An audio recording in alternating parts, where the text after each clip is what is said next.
Greetings, everyone. Thank you for joining us this afternoon. I'd like to greet our guests this afternoon, as well as our facilitator, the UKZN community, and our stakeholders, wherever they are. I welcome all of you to this critical milestone in the history of our continent, the Africa Month celebration. Africa Day commemorated annually on May 25 is a special day for all of us, and no less so for our community, which is at the forefront of research into and solutions-driven outcomes to the opportunities and challenges of our continent. Like any special day dedicated to the entire theme, Africa Day allows us to momentally nudge aside the multitude of priorities we deal with on a daily basis and focus with renewed clarity on the opportunities and challenges of our continent. It calls for us to celebrate our shared history with all the people of Africa. My name is Noma Zondo. I'm the Acting Executive Director of Corporate Relations. It gives me great pleasure to welcome our guest speaker, Dr. Musa Kika, and our facilitator, Professor Sihauke Ngubane, as well as our two entertainers, Sbu Mashi, as well as Kwezi Baker. Welcome to all of you, and thanks again for accepting our invitations for you to come and celebrate with us this afternoon. As part of this commemoration of Africa Day and Africa Month, UKZN has decided to host this webinar on the theme Intensifying the Fight for Peace and Security in Africa amidst a global pandemic. South Africa may well have freed itself from apartheid,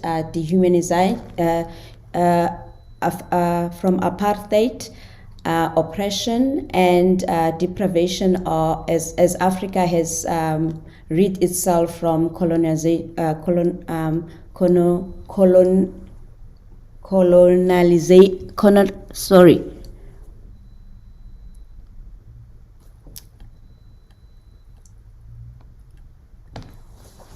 South Africa may well have freed itself from apartheid regime, oppression and deprivation, as Africa has hid itself from colonization. But the legacy of this chapter in our history imposed a multitude of ongoing challenges within our geopolitical and economic context. One of the current challenges faced by our beautiful continent is the deadly volcano that erupted recently in Mount Nyiragongo in the Eastern Democratic Republic of Congo, which left hundreds of children feared missing or separated from their families on Saturday. The United Nations Children's Fund reported that the children were lost, and there was a lot of chaos, and as residents fled the nearby city of Goma. More than 150 children have been separated from their families, and more than 170 children are feared to be missing. These events continued. We also heard also of disturbing news about the scores of people which are also feared missing and dead after an overloaded boat capsized in the northwestern Nigeria. So these are the events that are happening in the month of Africa, when we're supposed to be celebrating our uniqueness as a continent and everything that comes and celebrating our cultures, and also reflecting how far we have come with all the challenges that's facing the continent. And while COVID-19 in itself continues to have a tragic impact on health and our health systems, the pandemic has, by its very nature of curtailing so dramatically our freedom of movements. You know that most of the things that we used to do, we can no longer do them. We can't enjoy a company of our family and friends, obviously, because large gatherings are not permitted. You know, in Africa, when we celebrate in numbers. So this has been very difficult for many of us to actually cope with this current situation. The impact has been and continues to be devastating in our country and throughout the continent, and has significantly exacerbated the challenges and disrupted the opportunities we have to address the inequalities. And also now we have to focus on the issues that comes with COVID-19 pandemic. Every single one of our UKZN community members and has felt this firsthand, has every learner, a student, and educator all over. Even all over the continent, people are experiencing the same issues, the same challenges, and also the issues of inequality and the gaps. We see the gaps also increasing because of the nature of the pandemic. So the blow being dealt by COVID-19 to education have been also devastating. But this has similarly shown that the determination and perseverance, we can overcome these challenges. We know as a continent, if we come together, we can actually make it through and make sure that we come out strong from these challenges. There is a wonderfully hopeful message in that for South Africa and also our beautiful continent, that we actually need to be looking forward and making sure that we can overcome all of these challenges that we are all facing. So let's celebrate our beautiful continent and hold on to our heritage and culture, and promote diversity and social cohesion inside our communities and in our societies at large. So I'm going to, before I step off, I'm going to share the words of Kwame Nkrumah. He said, I am not an African because I was born in Africa, but because Africa was born in me. So before I leave the stage, I would like to introduce our facilitator, Professor Sihauke Lengobane. Thank you, Njingalwazi, for taking the time to steer the ship this afternoon. Professor Ngubane is an insightful academic, astute, a professional educator. He's a researcher, he's a communicator, and an author and editor of published books, and a protocol in isiZulu royalty customs and traditions, and a professor of isiZulu language, literature, and culture at the University of KwaZulu-Natal. He is obviously one of the most senior academic and also has accomplished in her field and is known as one of the accomplished isiZulu linguists in the country.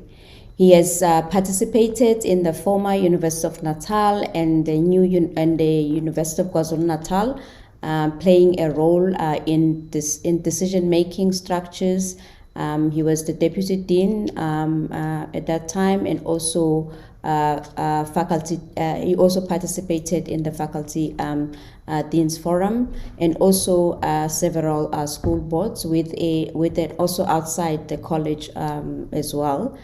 He's also been a part of the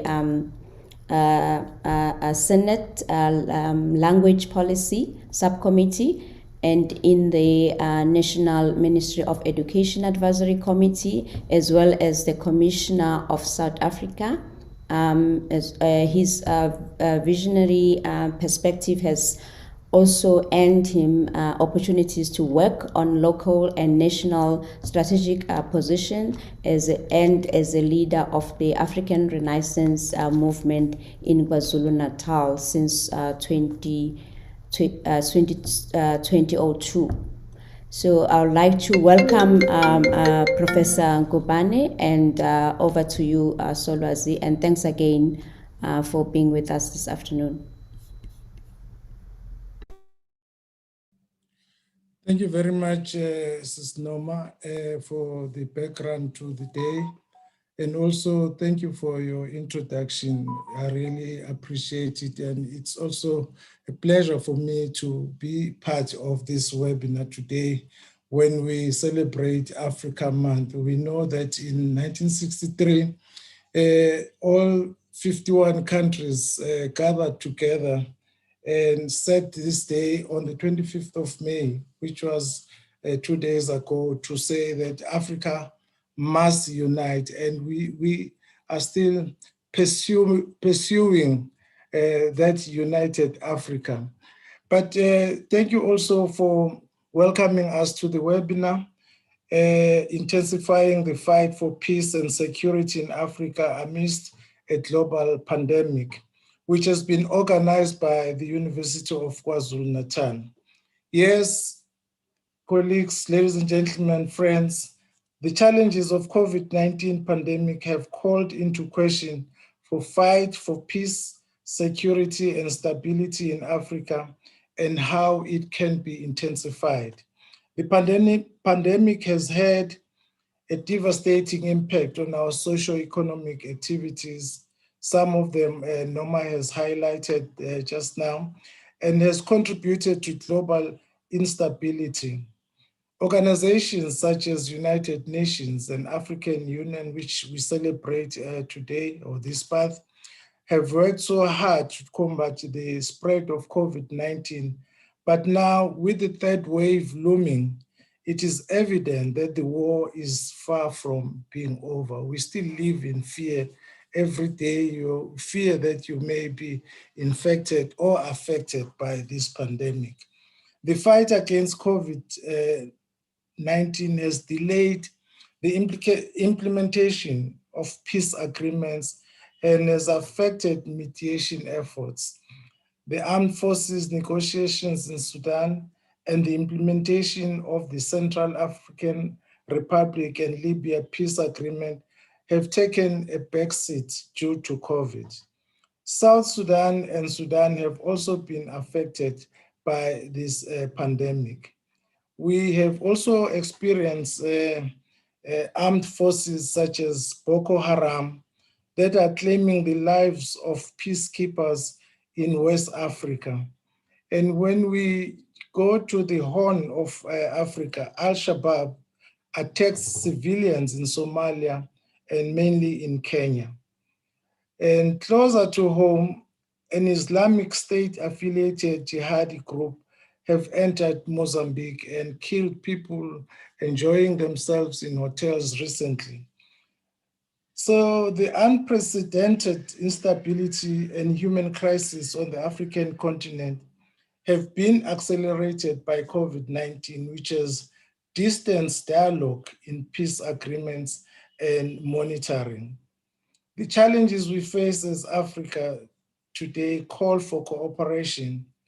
In one sense, while the peace and security landscape is threatened by the containment of COVID-19, the pandemic also provides Africa with an opportunity to work towards ending violent conflicts on the continent. Collaboration between countries and a cooperative and collective approach to halting the spread of the pandemic could be part of a solution to the continent's lack of peace and security.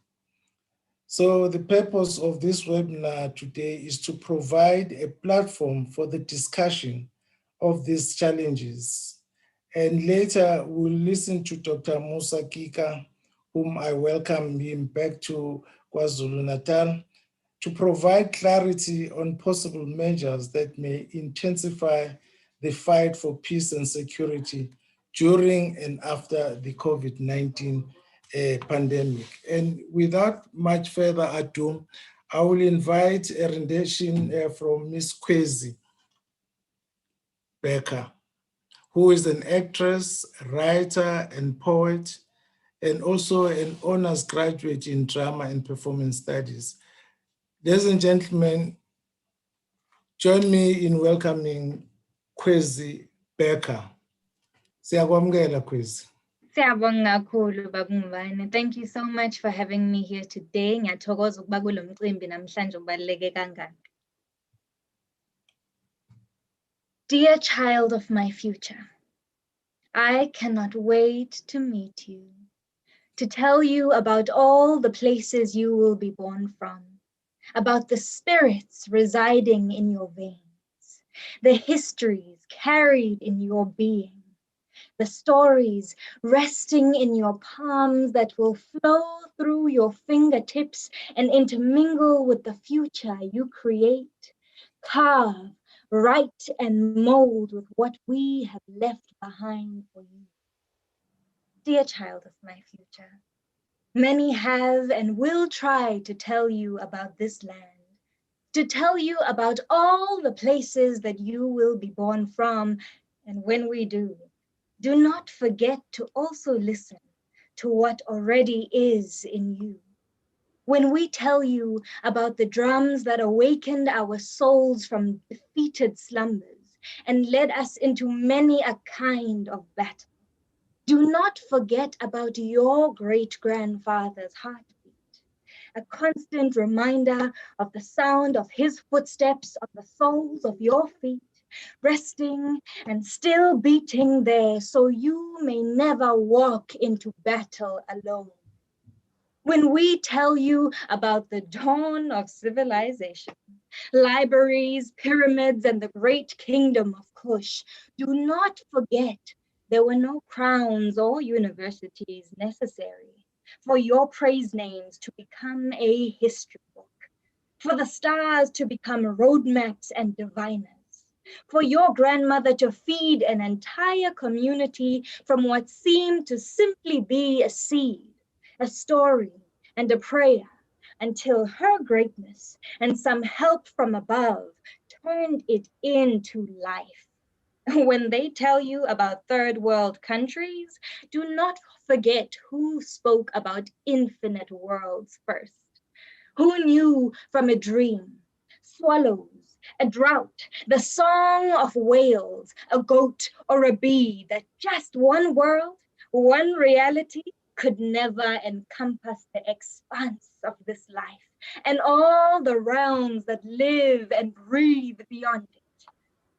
Child of my future, many have and will try to tell you about this land, to tell you about the places you will be born from.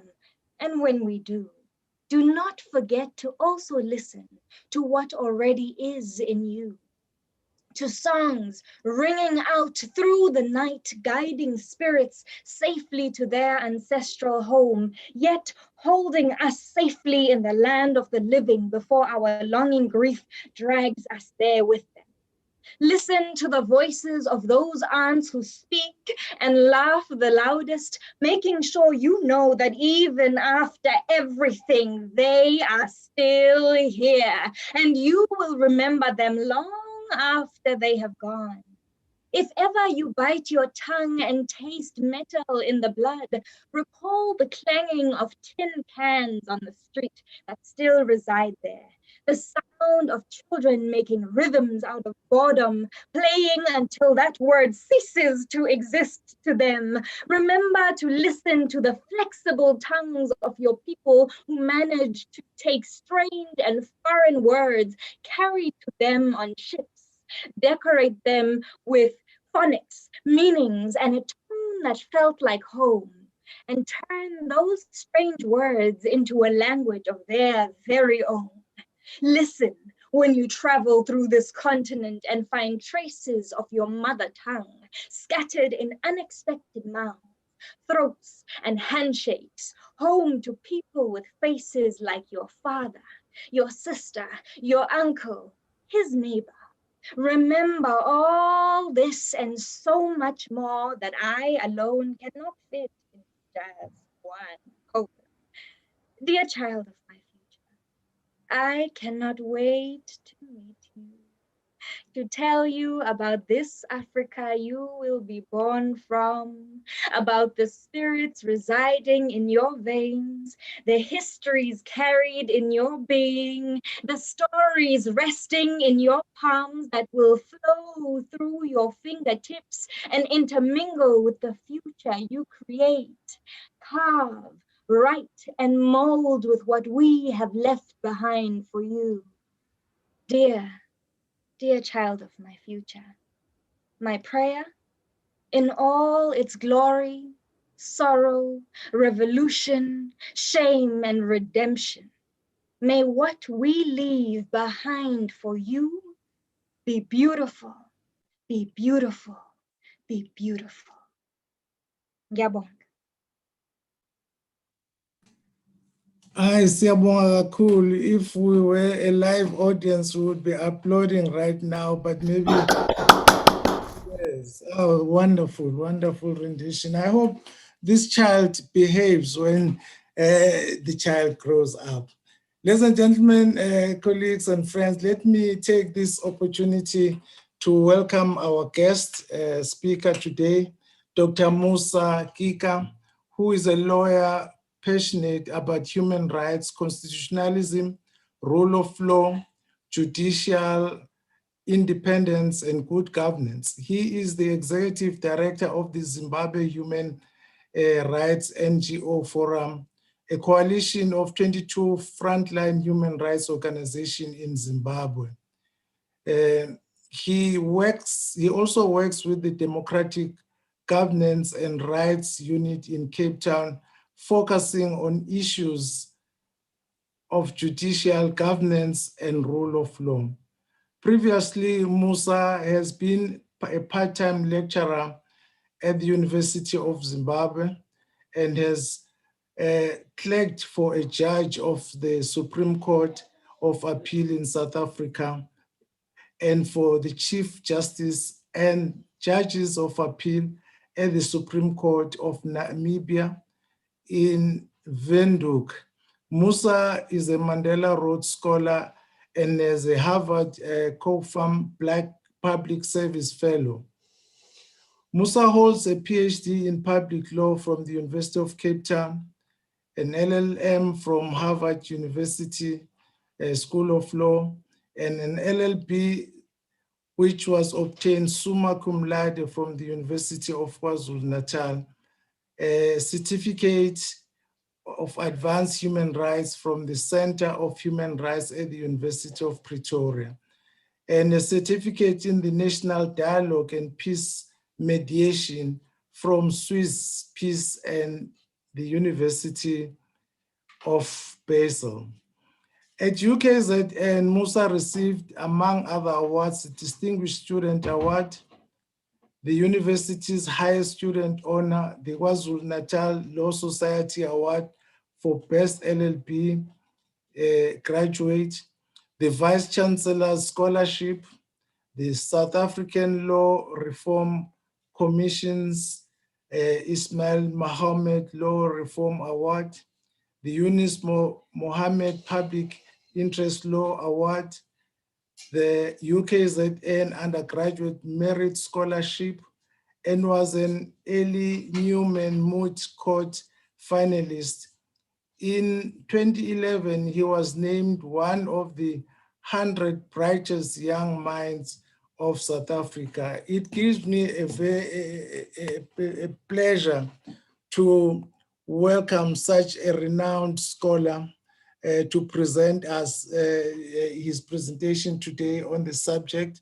And before he does, let's invite Sbumesh to render his item.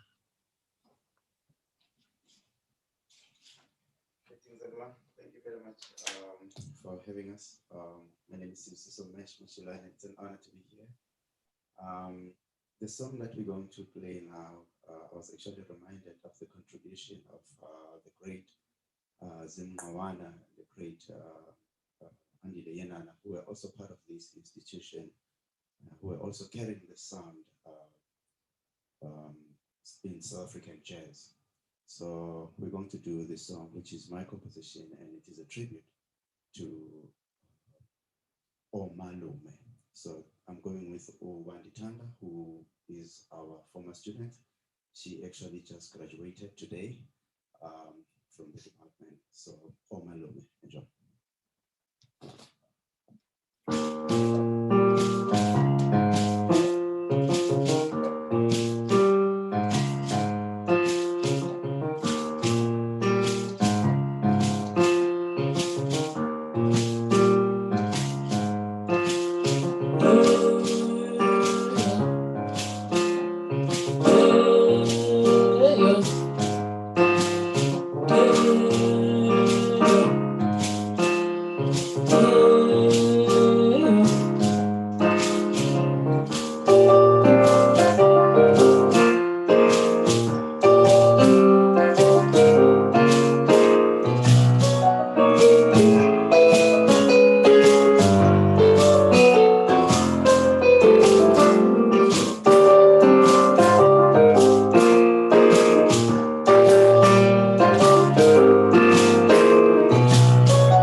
Thank you. Thank you very much. Can we applaud?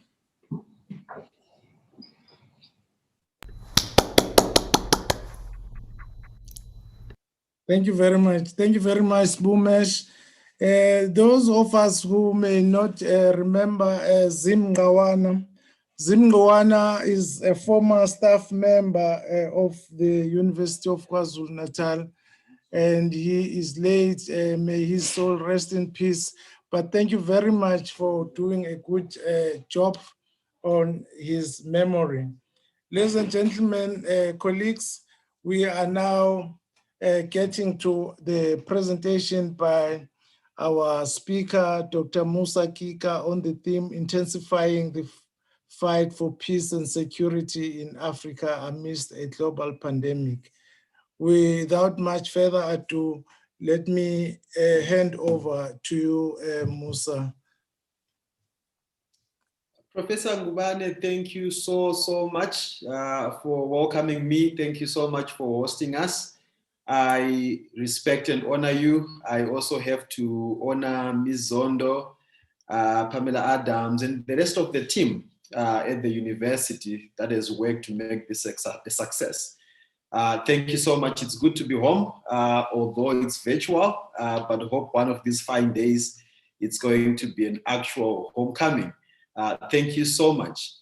I feel very honored to be invited to speak on this topic, not just because of my respect for the institution and the work you are doing, but also because of the significance of the day that we are marking today and this month, Africa Day, where we are getting an opportunity to reflect on what it means to be African, where we get a chance to reflect on the journey we have traversed so far, where we are taking stock of the progress and challenges, and we are charting the steps that are ahead of us. The topic that we are interrogating today is an ambitious one. Extremely ambitious, yet so vital. What I'm going to give a collection of thoughts, a collection of reflections, and I'm going to this afternoon place the responsibility in the hands of the listener to weave coherence out of the thoughts that I'm going to share today. But I'm going to start by quoting one person that I respect so much, Depros Muchena. He is the director of Amnesty International, the Eastern and Southern Africa Regional Office. And this is something that he shared in one of the WhatsApp groups platforms on Africa Day a few days ago, and I quote. He says, "Our continent still has a paradox, rich in natural resources, but poor in human development. Fastest growing continent, but proceeds of growth are still consumed by a few.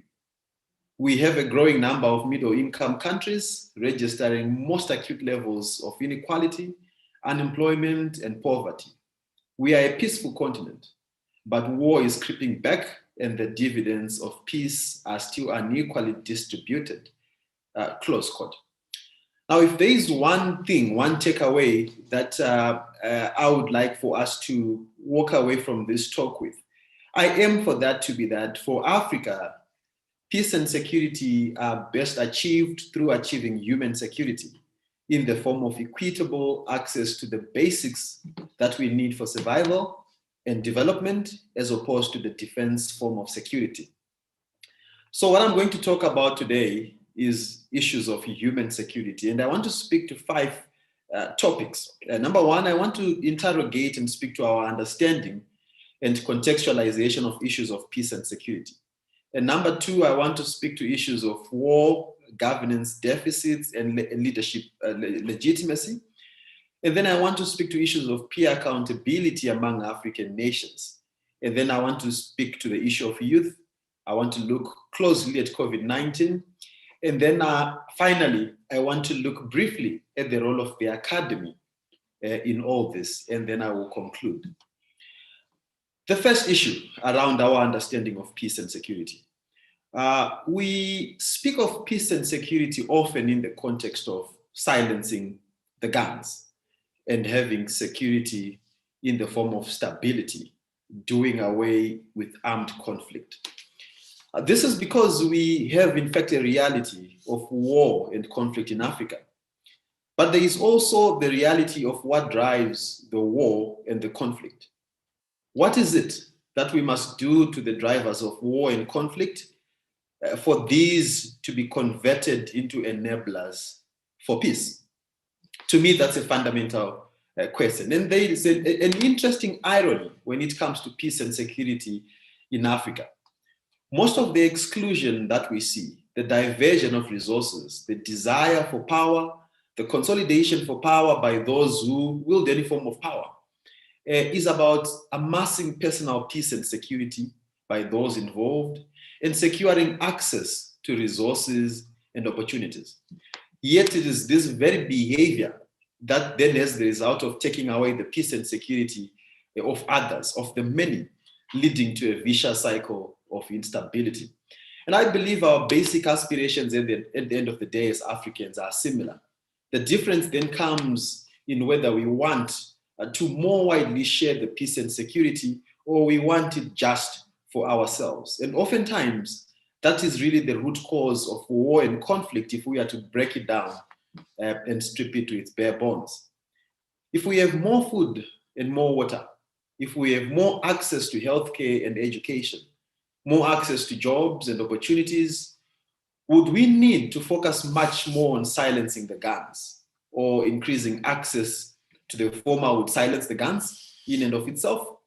I posit that to achieve sustainable peace and security on the continent, we need to appeal to our very basic instincts, the basics in terms of what each of us need for survival and development, and not stop there, but make it much more equitable in terms of access. African governments still collectively to this day channel more towards defense spending as opposed to service delivery. And this is 2021. So instead of more in agriculture, in health, in education, in infrastructure, the focus has tended to be on defense in terms of massive spending. African governments are channeling as much as 10% of our collective budgets to defense, compared to, for instance, only 5% in total government expenditure that is currently going towards health spending. And this is particularly disturbing if you look at the fact that Africa is still battling health insecurity, with issues such as HIV and AIDS still amongst us, issues of malaria, issues of tuberculosis, and now we have COVID-19 as well added to those afflictions. And in spite of African governments having met and agreed some 2 decades back in 2001 in Abuja to channel 15% of their budgets to health, 2 decades later, this remains a dream. And I want to quote here one health analyst who said the following, and I quote, "Even though many African countries have marginally increased the health spending overall, only a handful of countries, not as many as the fingers on one hand, have met this target in any given year." And this analyst proceeds to cite 2018 as an example and says in 2018, only 2 countries out of the 50 plus in Africa met this target of channeling 15% or more of the budget towards health. So this is, I mentioned this just as an example to illustrate the spending patterns. The efficiencies that we are seeing in service delivery, in long-term development planning and spending, and in strengthening our research and innovation, is what we are seeing manifesting as conflict in the present. So by channeling more attention and resources to defense, not only are we treating symptoms as opposed to the underlying causes, but we are also potentially aiding to the status quo of conflict by focusing on or fixating our attention to defense security as the form of security that we are seeking to address. So we have tended then to securitize our responses to the afflictions that face us as a people. And this securitization of our responses manifests even in those nations that are not necessarily at war. One is to look, for instance, at the nature of our policing, for instance, and the human rights violation trends that we are witnessing across the continent. In many countries in the continent, the security forces are emerging as the prime perpetrators of human rights violations. And this, in most times, can in fact be directly traced to the militarized nature of our responses to the structural problems that we face. I want to speak to the second issue of war, governance deficits, and leadership legitimacy. Now, it should worry us that in 2021, our agenda as Africans is silencing the guns. It should be worrisome that this is what we are focusing on right now. Yet we can't wish that away because it is simply the reality that we face. As of 25 May 2021, right now, as we are celebrating Africa Day, 16 African countries are currently engaged in war, armed conflict, while others are facing various forms of violence and political instability. And I want to give here a few highlights that I have gleaned from the research done by the Africa Center for Strategic Studies. And here goes. 3/4 of the 16 African countries that are facing armed conflict, that is 12 out of the 16, have either autocratic or semi-authoritarian governments. Of the 12 armed conflicts that have authoritarian governments, 8 are political conflicts or civil wars. 7 of those autocracies that are facing armed conflicts have leaders who have arisen to power via a coup or prolonged their stay in office through tampering with term limit provisions. 9 of the 10 African countries that are facing the most acute of food insecurity at the moment are autocratic or semi-authoritarian. Overall, 9 of Africa's 16 autocracies, that is 56% of them, are experiencing armed conflict. Coups. There have been no less than 8 successful coups in Africa since 2010. That is the last decade, 8 successful coups, and at least 29 coup attempts in the same period, 29 of those. Since the 1960s, we are witnessing, in fact, a decline in coups in Africa, but the prevalence, or rather the rise, the high numbers that we have seen of coups and attempted coups in the last decade alone are worrisome. Governance without legitimacy is clearly rearing its ugly head, impeding any attempts to peace and security and to the continent's development agenda. That is the reality that we are facing at the moment. However, even though the trend of coups and attempted coups has been on the decline since the 1960s, we are seeing that decline in coups, in fact, giving way to new forms of usurping power and subversion of democracy and people's voices and their collective will. We are seeing authoritarian consolidation in some nations, such as my home country, Zimbabwe. In Zimbabwe, we are currently amending our very young 8-year-old constitution with one goal and one goal alone, which is to create an imperial presidency, consolidating power into the hands of the president.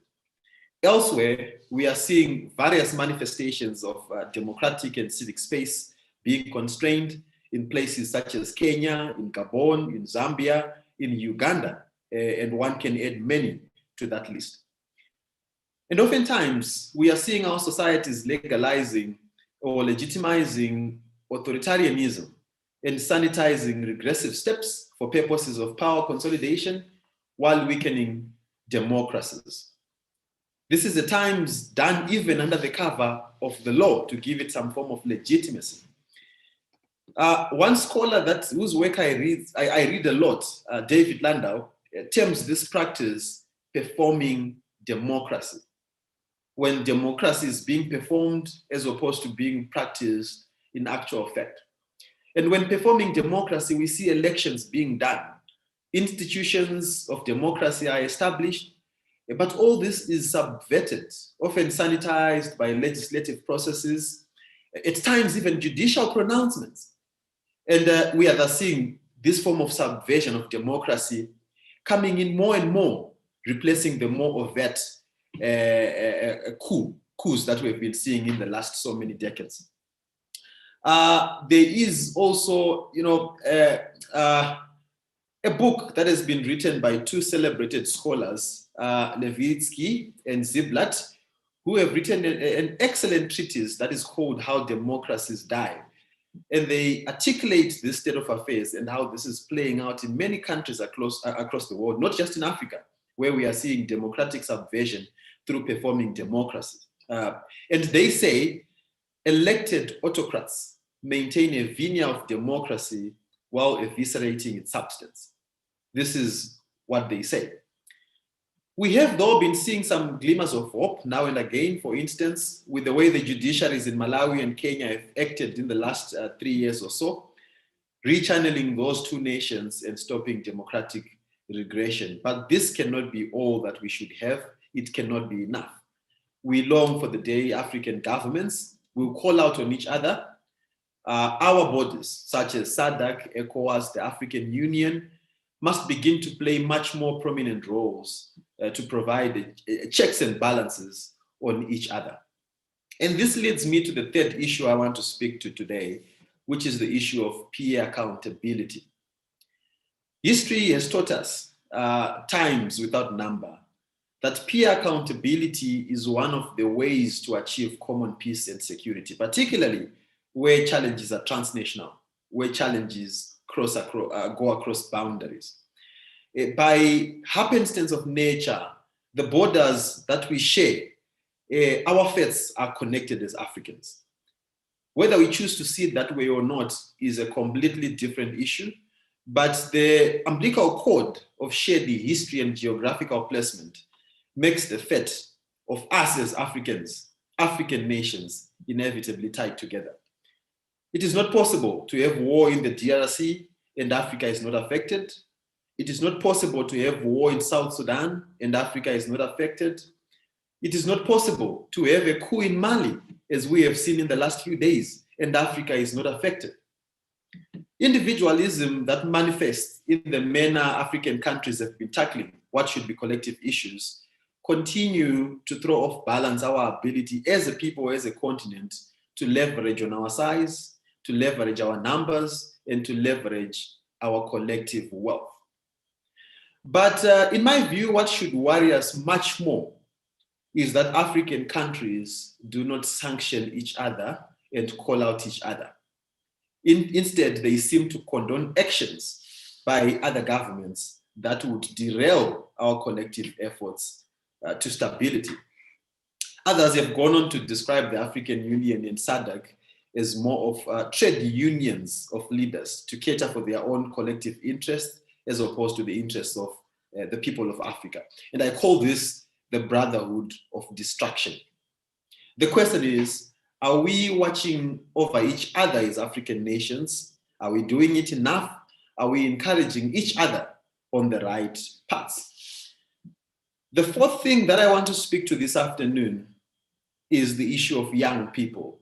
This is such a prominent issue that we can't ignore whenever we are talking about Africa in whatever sphere. The demographic data in Africa is scary and interesting. Africa remains the world's youngest continent with a median age of 19 as of today. By 2050, the projections are that 1 in 3 young people will be residents of sub-Saharan Africa. Those are staggering statistics. Now, wars, violence, and other threats to our security can be directly linked to issues of poverty and hunger and want and the competitive drive towards resources and access to opportunity. Now, with a growing youthful population, stability, peace, and security can really be achieved only when we create opportunities that can cater for such a rising population. If the peace and stability is to be sustainable, we cannot run away from this simple fact. If we do not create access to resources and opportunity and make that access equitable, the prospects of achieving peace and security that is sustainable on the continent do not look good. Without that equity in access to opportunity, the young and the restless population, that which is supposed to be a resource from which to derive the demographic dividend, will become the very threat to our continent. When we leave millions of our young people to the peripheries of society, we are, as a people, at risk. And this is no longer a hypothetical situation, which we are saying it may happen sometime in the future. It is actually an existential reality of today, given what the data says. I'm going to move now to speak directly to the issues of COVID-19 and the interplay of COVID-19 and these issues that I have just raised. We have had this background which I have just painted, the growing population of young people, the insecurities, the instability, the inequitable access to resources. That background we have had even before the advent of COVID-19. Then comes COVID-19 in 2020, and it is still with us today. What COVID-19 did in my view, when it comes to issues of human security, was to expose our shared humanity. It has shown us in literal terms that bubbles of comfort and security are in fact insecure as long as the many, the majority, are kept outside. When COVID-19 struck, suddenly our politicians and those who didn't used to care much about the infrastructure and the health systems that we have here suddenly found themselves having to share hospitals and medical facilities with the rest of us. They couldn't fly out anymore for medical treatment. Suddenly, many began to realize how shameful the medical systems and facilities that we preside over are. And COVID-19 has brought a significant threat to human security. Poor people are becoming poorer. When people are being asked to stay at home and not to venture out to work, yet most of our people are in the informal sector, and there is no enough or at all socioeconomic cushion, then human insecurity naturally multiplies. COVID-19 has also increased conflicts within nations, particularly pitting governments against their own citizens. And this is an extremely important point. Most African governments deployed their security apparatus to deal with COVID-19 because they had no healthcare systems to deploy. Knowing very well the risks, the potential for civil unrest, social unrest, many governments became even more stringent in their security controls and became more repressive in confronting criticism and dissent. COVID-19 then additionally became a convenient cover to be more repressive and to shrink even more whatever little democratic and civic space there was remaining. This is the story of Zimbabwe, where I am right now. And elsewhere on the continent, we have seen enforcement of lockdowns, states of disaster or states of emergencies, whatever nations declared, being characterized by arbitrary arrests. We have seen torture, we have seen extrajudicial killings by many governments, countries that include Kenya, Nigeria, Rwanda, even South Africa. We have been seeing strands of this. Now, if we are to dwell on the traditional notion of peace and security being only military strife or armed conflict, the analysis of the impact of COVID-19 to that would mislead us.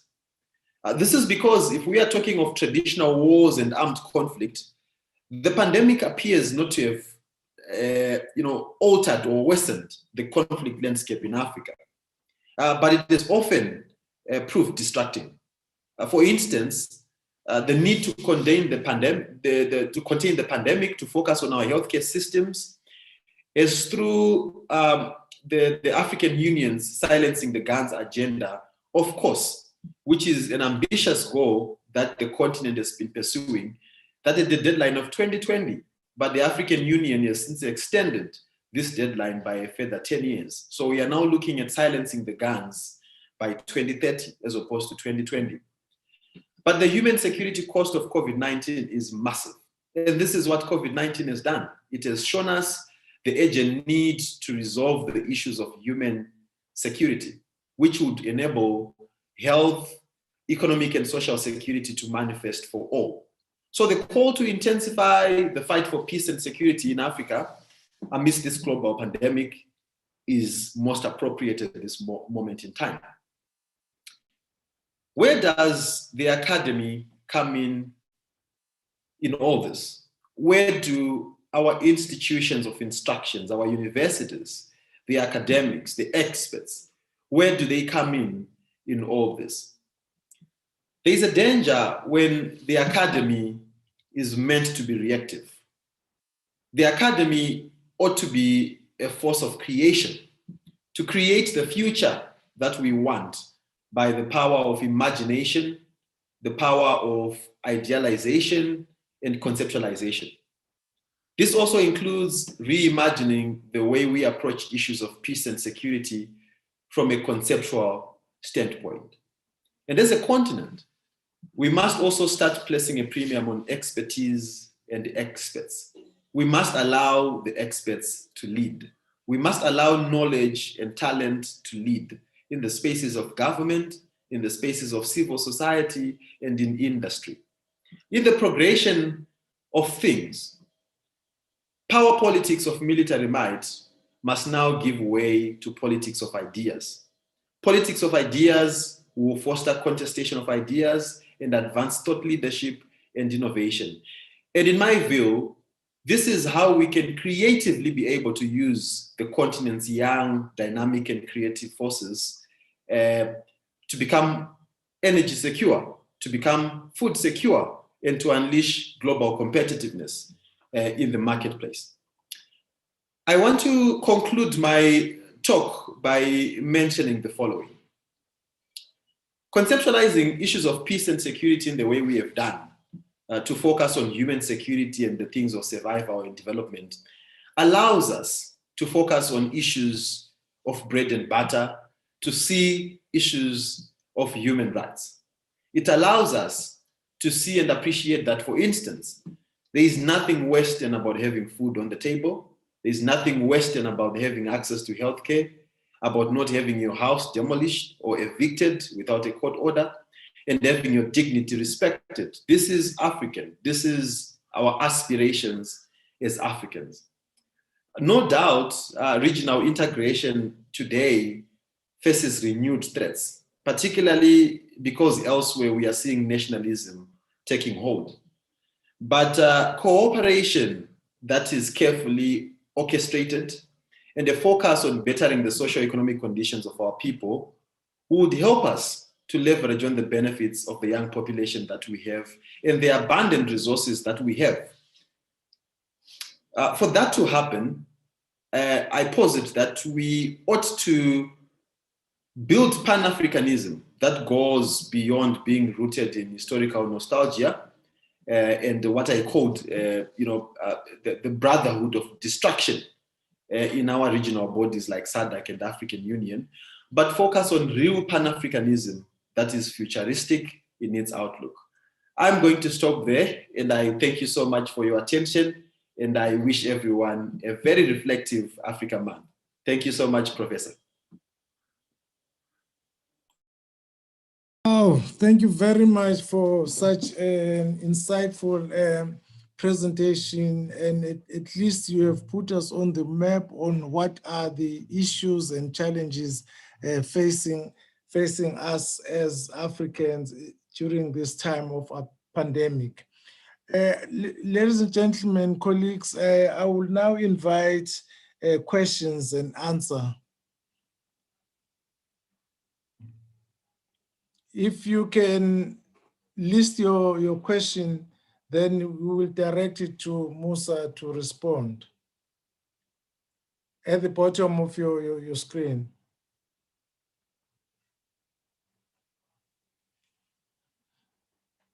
I'm waiting for questions or commendations or any input to the talk that was just presented to us, focusing on the 4 issues that Musa has deliberated on this afternoon. And the essence of the talk was based on investing on our youth, because youth is the future of the continent. I think, thank you, Shakila, for sending that note that questions must be used using the button. Let's see. All right. I think in the meantime, when we are still inviting and waiting for the questions, can we invite Spoomesh to render us a music item?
Thank you very much, Sbumesh. We have now received some few questions, and the first one is a commendation. It says, insightful presentation indeed, Dr. Kika.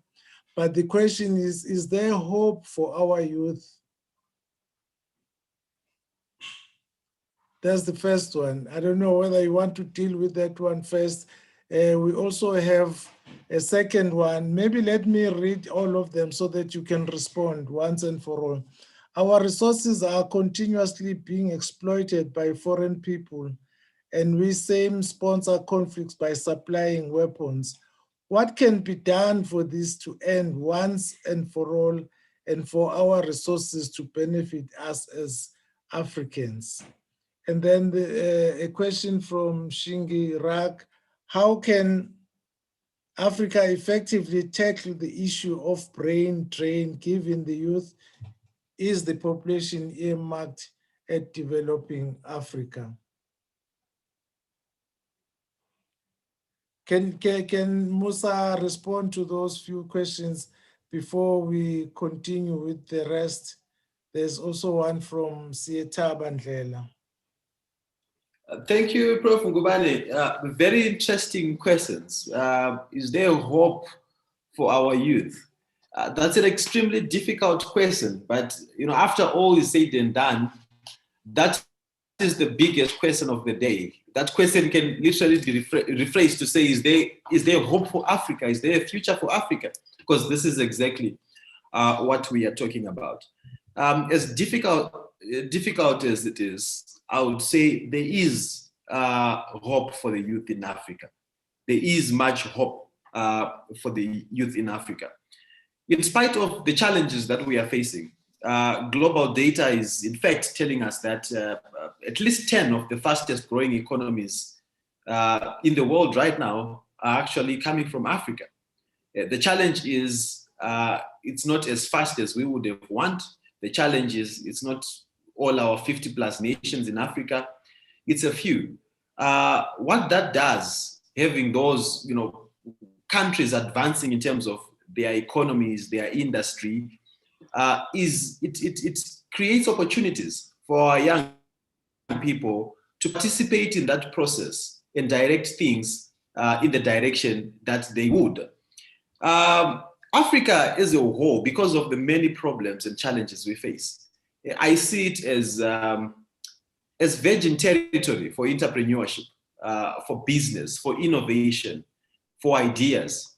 And I believe this is where our young people come in strongest, to bring in new ideas, explore things that haven't been tried and done before.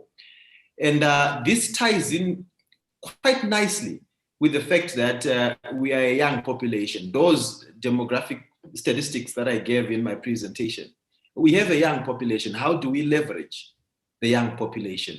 How do we tap into the creative and productive force of that young population?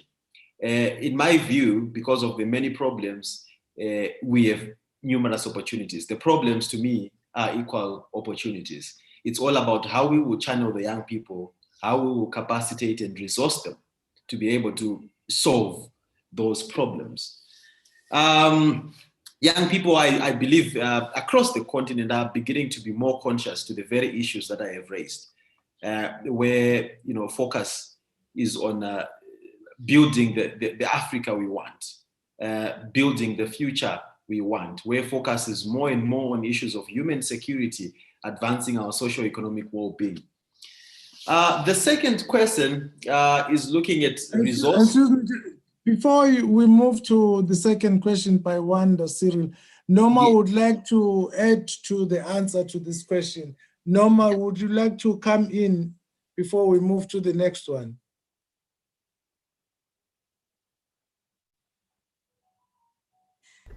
Hi, did I say I wanted to add something? It's written here, Norma would like to answer the question live. Oh, no, I was actually saying the question has been answered live. Okay, thank you very much. So I was just moderating the questions, and that one has been answered, so that we don't get confused. But Okay, thank you. Sure. Thank you. Wanda's question is, our resources are exploited, and there's a sponsor of weapons. What can be done for this to end once and for all, and for our resources to benefit us as Africa? Again, a very important question, Prof. Ngubane. And this is why I spoke about the issue of equitable access and distribution of resources in my presentation earlier. Because what we are seeing is those who have access to resources, allowing those resources to be shipped out, mostly as raw materials, finished products, value added, coming back to Africa to be sold to us at a premium, oftentimes sponsoring conflict in the extraction and also in the weapons and the products that come to us eventually. I think the solution really lies in value addition to our own products that we extract locally. That way, to me, it allows us to benefit not just from the resources themselves, but in terms of the development of industry, in terms of creating access to jobs to our millions of young people who annually are graduating from our universities and need jobs. This is one way in which to bolster and develop our industry. The difficulty then is, how do we confront and stop our political leaders who control the movement of these resources? How do we stop them from getting these resources to leave our continent in the first place as raw materials? That is a political question to me, which speaks to the very issues that I raised earlier about how we do our governance, how we do our democracies, how we provide a check on each other as Africans, and how collectively as Africa we charter a common path and a common future that gets us to stop that kind of behavior of shipping out our resources. The third question is on tackling the issue of brain drain. How can we effectively tackle the issue of brain drain, given that the youth population earmarked in developing Africa? And you're right, young people are also the ones who are leaving the continent. I think the answer to the second question that I have just given around using our own resources to build industry and thereby absorb young people who have the expertise that we need, who have the creative and productive energy that we need, would also apply here. But there is also a very interesting, side to that coin. With our young people who have been going to explore the world, who have been going to learn at tertiary institutions across the world, who have been going to work in different economies, to me, that is all a resource that we ought to tap into and attract back into what we are trying to build as Africa. It's exposure that we need. It's exposure that we need to bring home and domesticate. The question is, how do you attract back that talent? It's not just how do you prevent those who are there from leaving, but how do you also attract that talent that is already outside? And to me, the answer remains creating the opportunities locally, ensuring that there is equitable access to those opportunities. I hope that that answers the question. It's a very complex question, but I hope that attempts that question. Prof. Ngubane?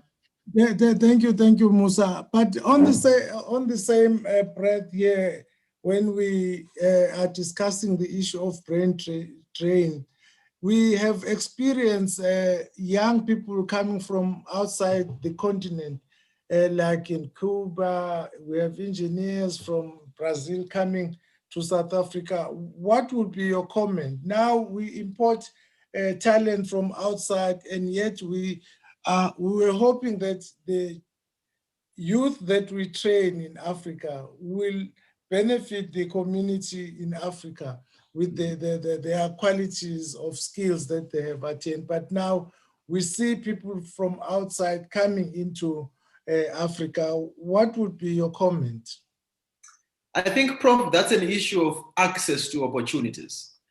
So opportunities are there for engineers and doctors to be shipped into Africa, to be imported, to come and solve certain problems in Africa. What is it that makes us open up those opportunities or hand over those opportunities to those individuals as opposed to our own? Why is it that we are not opening up those opportunities to our talented and trained young people who are here? If we don't have the expertise here on the continent, why is it that we are not giving access to those opportunities to our young people who are in the diaspora? Why not bring back those young people? So I think, again, it's an issue of where we are placing our vision. It's an issue of whether we actually have genuine interest in ensuring that our own young people occupy the driving seat of solving our problems and driving our continent forward. Again, you see that manifesting in decision making, at times at the political decision making level. So for me, it's an issue of vision setting. Those opportunities ought to benefit young Africans who are here. They ought to benefit young Africans who are in the diaspora because conditions at home made them to leave the continent. Thank you very much. Well said, well said. Can we now move to Sietaba Ndlela's question? It reads, Dr. Musa made a point about how we must move from a nostalgic Pan-Africanism to a futuristic Pan-Africanism, a point which I agree with. As a 20-year-old African, I do feel that we need to move from outdated African ideas. I would like to ask if Doctor has any practical suggestions in which this can be done. Wonderful question. I think young people these days are not much more concerned about ideology as the former generation or the liberation generation was.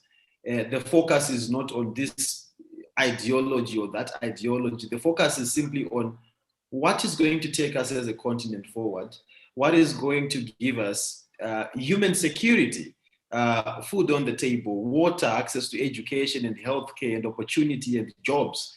Ultimately, this is what we want.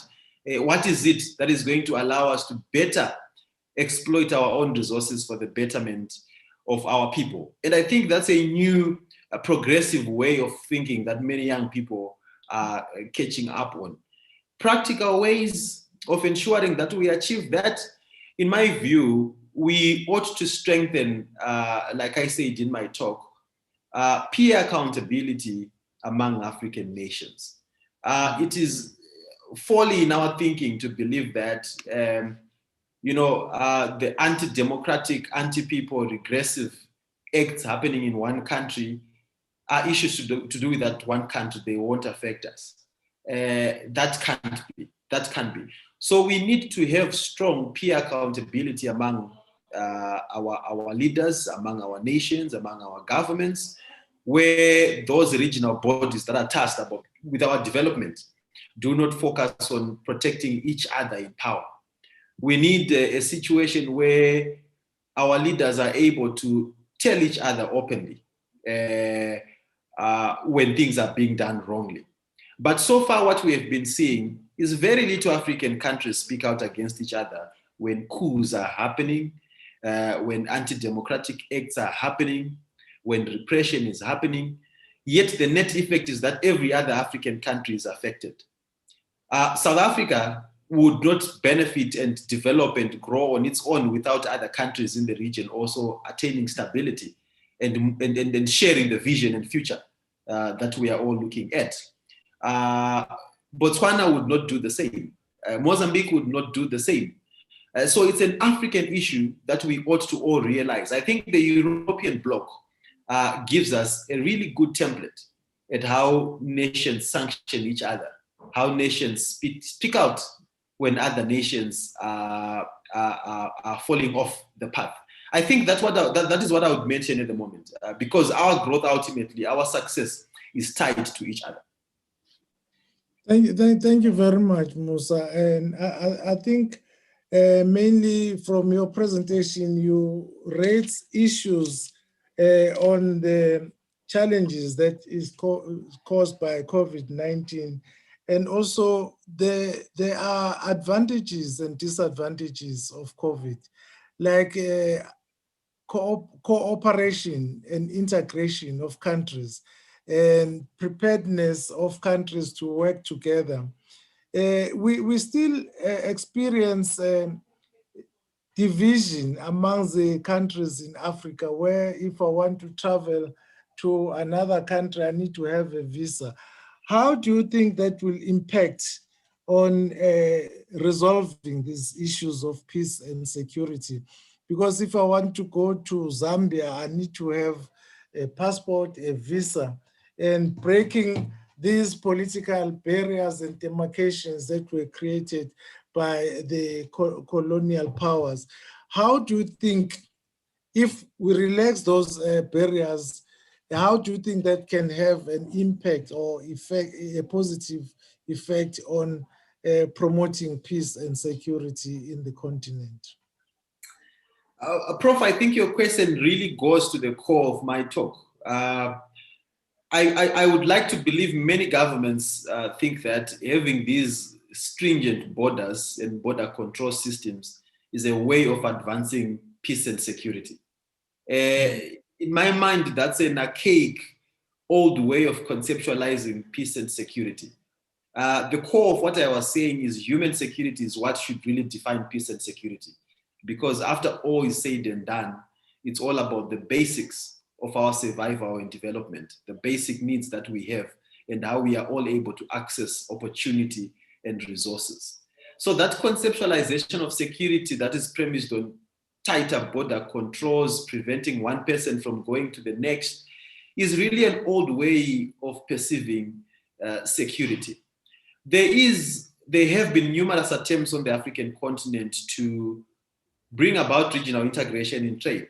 The recent free trade agreement being a good current example.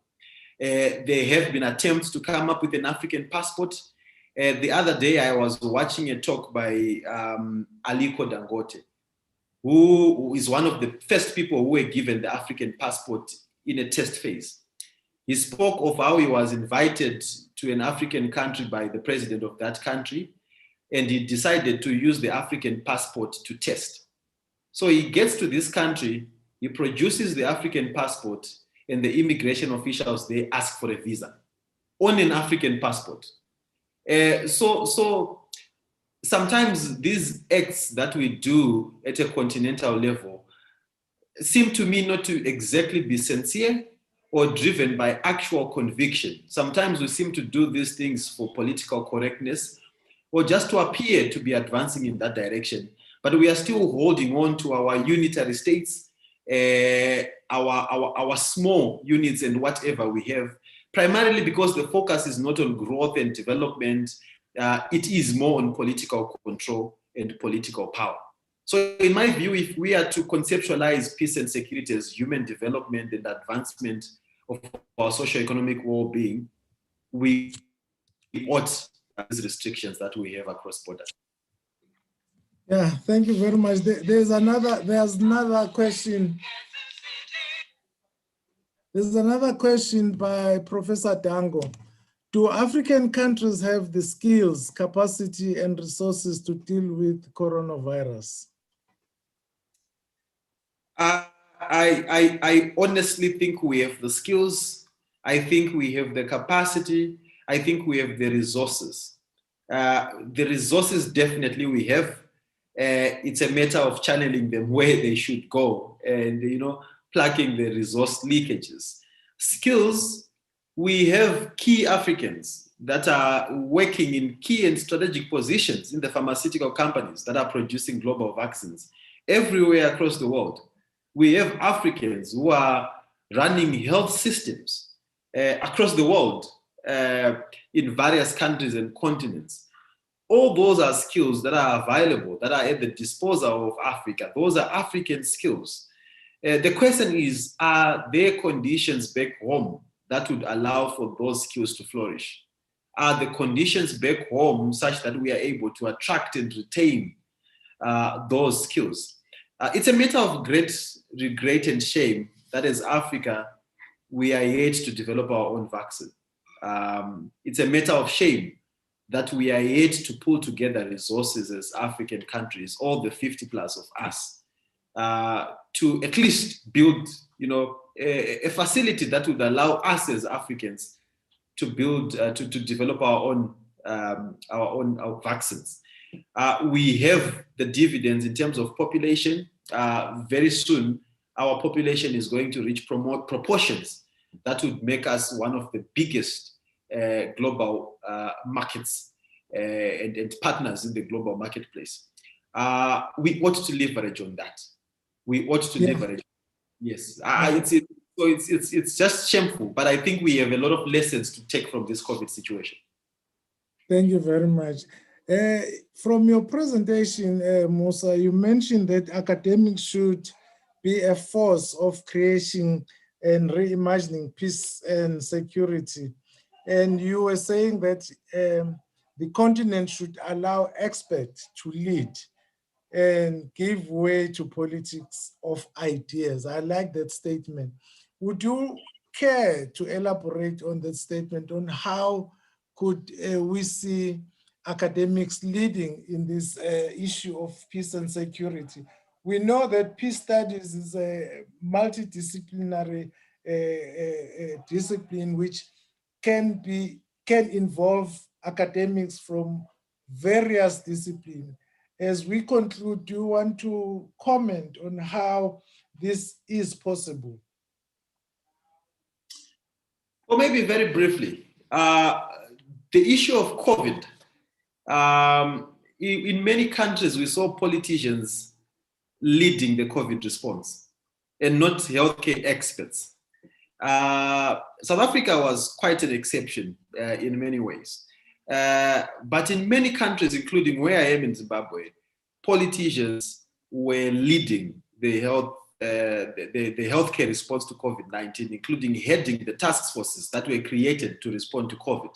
It was not medical specialists, right? That is just an example where we are focused on power and consolidation and control. We forget that for us to actually make headway, we need to give way to ideas. We need to give way to experts and expertise to come in. Oftentimes, there is sometimes actually a stigma that is attached to the academy or to academics as people who are not practical or people who are unable to bring to the table practical ideas. But my reason for raising that statement was to say academics should be proactive in coming forward and putting their ideas on the table. But it's also a call to say academics should start now creatively working towards practical solutions to the practical problems that we face. Ultimately, that is how we can be competitive. Ultimately, that is how we can drive innovation. That is how we can build the futuristic Africa that we are looking at beyond the ideologies of politics of yesteryear. Thank you, Musa. The last one is that most African leaders do not make any conscious effort to employ or assist young graduates to become entrepreneurs. In such situations, what should the young people do for governments to do what they are expected to do? And the last one, within the same process of opening free moments in Africa, there needs to be a regionalization and internationalization of education so that the youth can equally contribute to economic development. We have seen that in most countries, youth are spectators towards economic growth. What do you think? Maybe briefly in 2 words, because we have to wrap up our discussion. Thank you. I think those 2 questions are connected and I'll answer them at one go. What can young people do? Because of their sheer numbers, because of their sheer influence, which young people must realize, they are able to hold governments to accounts, politically accountable if necessary. That alone is a powerful tool to use to get governments to start paying attention to young people and recruiting them and bringing them into key and influential positions.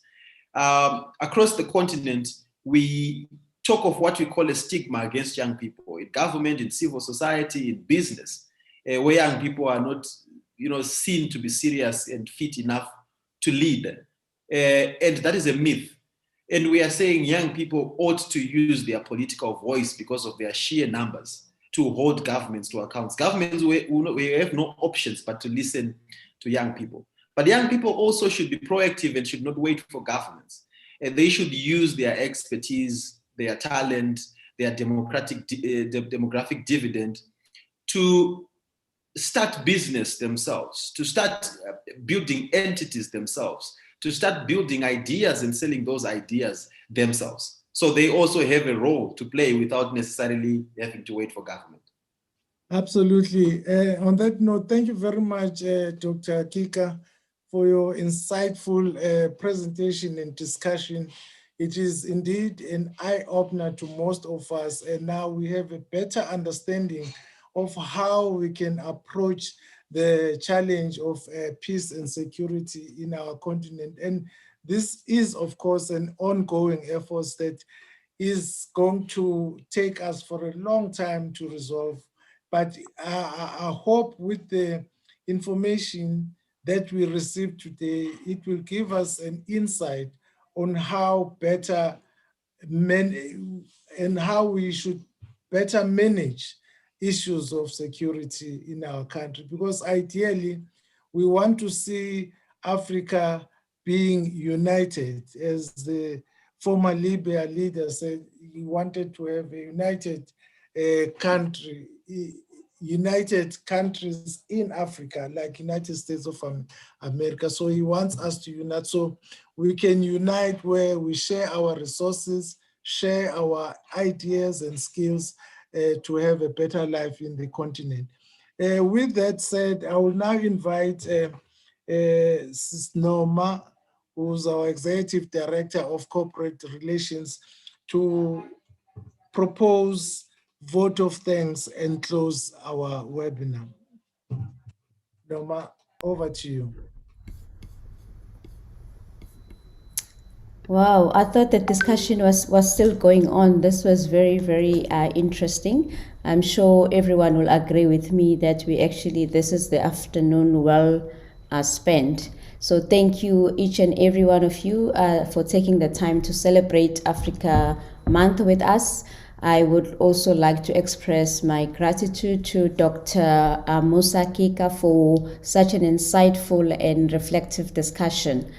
And I'd also like to thank everyone, especially Kwezi and Sibu, for giving us some kind of entertainment this afternoon. Lastly, I would like to thank our facilitator, Professor Sihau Ngubane. Thank you so much, Bovu. We really appreciated your we appreciated you leading us this afternoon. I also like the Kwezi's comment about more conversation like this should be happening amongst leadership and in the wider circles beyond these academic spaces. So she is suggesting that we should actually have imbizos in all kinds of communal spaces all over. So that's quite true. So we need to keep those conversations going. So let's support each other and support those who are working tirelessly to advance the African agenda and put the continent in its rightful place. So we have a lot to offer as Africans, so the world needs us. So let's work together to make sure that we move forward as a collective and also appreciate the diversity within the continent and celebrate all lives in all people and also the nature of who we are. We always celebrate singing and whatever. So we are so confined in these spaces where everything we do is virtual. So we actually we long for human interaction. So hopefully in the near future we'll be meeting physically once the COVID-19 has been taken care of. So enjoy the rest of your evening and thank you so much for taking the time to be with us this afternoon. And also want to thank the team, Pamela, Shakila, as well as Kurt, for helping us this afternoon and for making sure this event is a success. Thank you so much, and stay safe.